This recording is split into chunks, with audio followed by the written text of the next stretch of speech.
Depuis le début de cette série, on a parlé de l'or, de PXG, de Bitcoin, de Monero et des stablecoins.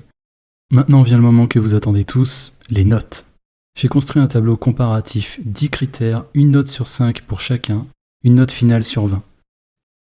Alors on commence avec la souveraineté. J'attribue la note de 5 sur 5 pour Bitcoin uniquement lorsque tu es en self-custody ou non custodial, c'est-à-dire lorsque tu contrôles tes propres clés privées. En dehors de ce cas, il existe des intermédiaires qui rendent l'accès aux crypto-monnaies plus simple mais qui ajoutent une couche de contrôle. Le premier intermédiaire, c'est l'exchange. Un exchange, c'est une plateforme où tu achètes, tu vends ou tu stockes tes cryptos. En pratique, quand tu laisses tes fonds dessus, tu ne détiens pas réellement tes actifs. Tu détiens une créance sur la plateforme. Tes clés privées ne t'appartiennent pas, c'est l'exchange qui les contrôle. Et ça change tout. Une crypto peut être retirée d'un exchange du jour au lendemain, sur décision réglementaire, sans préavis. L'exchange peut aussi geler ton compte, bloquer tes retraits, limiter ton accès, sans procès, sans garantie légale équivalente à une banque. Le deuxième intermédiaire, c'est les ETF. Un ETF, c'est un produit financier coté en bourse. Il permet d'avoir une exposition au Bitcoin sans en détenir directement. Concrètement, tu n'as pas de Bitcoin, tu détiens une part des fonds qui en détient. BlackRock, Fidelity, Morgan Stanley. Ici, l'intermédiaire est encore plus structuré. Tu passes par un fonds régulé avec des règles, des obligations, un cadre légal. En cas de problème, tu n'as pas du Bitcoin directement, tu as le droit à un collatéral détenu par les fonds. Et en plus, cette structure a un coût. Morgan Stanley, c'est 0,14% par an. BlackRock, c'est 0,25% par an. Le point clé est là. Plus tu ajoutes d'intermédiaires, plus tu t'éloignes de la souveraineté initiale promise par Bitcoin. Le débutant qui achète ses premiers Bitcoins via ces chemins, il pense être exposé directement, mais en réalité, il passe par des couches successives de dépendance sans forcément s'en rendre compte. Pour Monero, je lui mets également 5 sur 5. C'est conçu pour aller directement dans un wallet, pas de surcouche, pas d'intermédiaire obligatoire, la souveraineté est native, pas optionnelle. Pour PXG, je lui mets 3 sur 5. Paxos peut geler tes tokens, mais c'est quand même plus souverain qu'un ETF classique géré par un broker. Pour ce qui est de la rareté, j'attribue la note de 5 sur 5 à Bitcoin, avec 21 millions d'unités, jamais plus, gravé dans le code. Pour Monero, je lui mets la note de 4 sur 5 parce qu'il a une telle émission de 0,6 XMR par bloc, une inflation inférieure à 1% par an, rare mais pas plafonnée. Pour PXG, je lui mets la note de 3 sur 5, adossée à l'or, mais l'émission suit les dépôts dans les coffres, pas de plafond fixe. Pour ce qui est de la liquidité, Bitcoin c'est 5 sur 5, marché mondial 24/24, paire de référence universelle. PXG, je lui mets 4 sur 5, c'est un marché Ethereum, transférable à toute heure, bonne liquidité pour de l'or numérique. Monero, je lui mets 3 sur 5, c'est délisté de nombreux exchanges majeurs, moins liquide, spread plus large. Pour ce qui est de la confidentialité, Monero, je lui mets 5 sur 5, c'est privé par défaut, intraçable par design, aucun autre actif n'atteint ce niveau. Bitcoin, là ça va surprendre, mais je vais lui mettre la note de 3 sur 5, parce que le pseudonymat n'est pas l'anonymat. Et quant à PXG, je lui mets la note de 2 sur 5, parce qu'il utilise la blockchain Ethereum publique, et le KYC Paxos est obligatoire pour racheter de l'or, donc 2 couches de traçabilité. En ce qui concerne la résistance réglementaire, je mets à Bitcoin la note de 4 sur 5. C'est décentralisé, très difficile à saisir ou à censurer, mais il y a une nuance qu'on évoque peu. Aujourd'hui, les institutions ETF, entreprises cotées État, détiennent environ 10% du supply de Bitcoin. Les exchanges, quant à eux, 12%. Les Bitcoins perdus à jamais, ça représente au moins 14%, c'est-à-dire les clés oubliées, les disques durs jetés, les Bitcoins de Satoshi. Et enfin, les particuliers et holders long terme représentent 61%. Autrement dit, les particuliers restent encore largement majoritaires. Mais posons une question simple. Si un jour les institutions dépassent les 50% de Bitcoin, est-ce qu'on est encore vraiment souverain ? Le protocole, lui, ne change pas, les 21 millions restent intouchables. Mais la souveraineté économique, elle, c'est une autre histoire. En 1933, aux États-Unis, Roosevelt n'a pas eu besoin de contrôler tout l'or. Un simple décret a suffi, et du jour au lendemain, la détention privée est devenue illégale.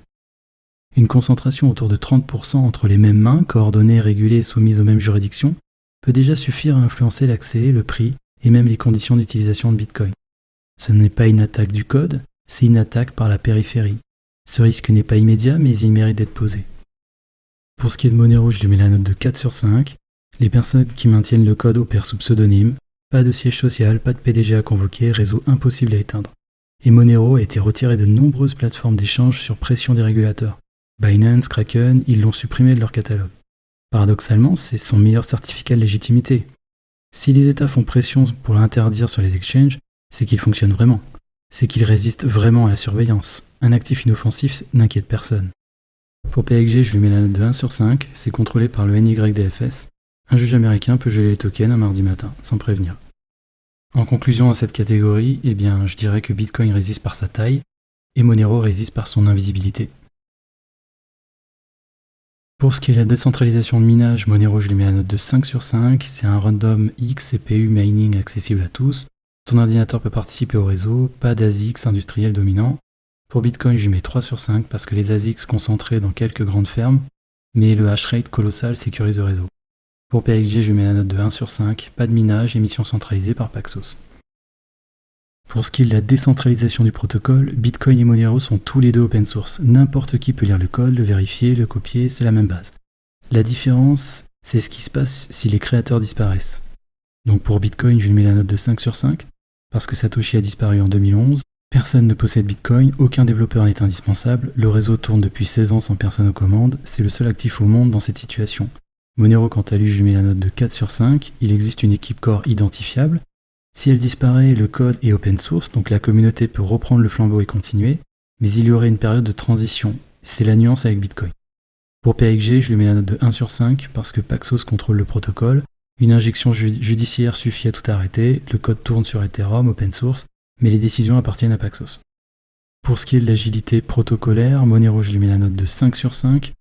Il a déjà changé l'algorithme 6 fois, mieux armé face à l'ordinateur quantique. Bitcoin, je lui mets la note de 3 sur 5, protocole volontairement conservateur. Il évolue lentement, par design, mais il y a une rigidité face aux menaces futures. Pour PXG, je lui mets la note de 3 sur 5, c'est centralisé, mais agile. Pour ce qui est de l'ancrage dans le réel, PXG a la note de 4 sur 5, parce que 1 PXG égale 1 once d'or physique. C'est certifié par Brinks, retirable à la demande, l'une des meilleures détentions d'or du marché. Bitcoin 3 sur 5, il y a un ancrage résilient et communautaire mondial. Et Monero, je lui mets 2 sur 5, c'est un ancrage communautaire mais plus restreint que Bitcoin.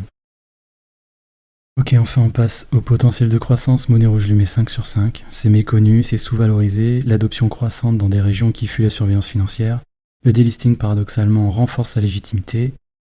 Pour Bitcoin, je lui mets la note de 4 sur 5. Et enfin, PXG, je lui mets la note de 2 sur 5 parce que ça suit tout simplement l'or.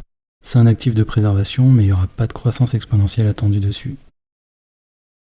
Ok, donc pour les notes finales, PXG, je lui mets 10 sur 20, c'est solide, c'est honnête, spécialisé. C'est l'or tokenisé par excellence, pas plus, pas moins.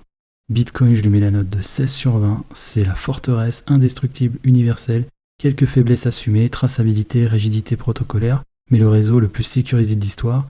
Et enfin Monero, et là ça va vous surprendre, mais je lui mets 17 sur 20, le score le plus élevé et pourtant le moins connu des trois. C'est peut-être la conclusion la plus importante de toute cette série, l'actif le plus complet sur les critères de souveraineté pure et celui dont personne ne parle.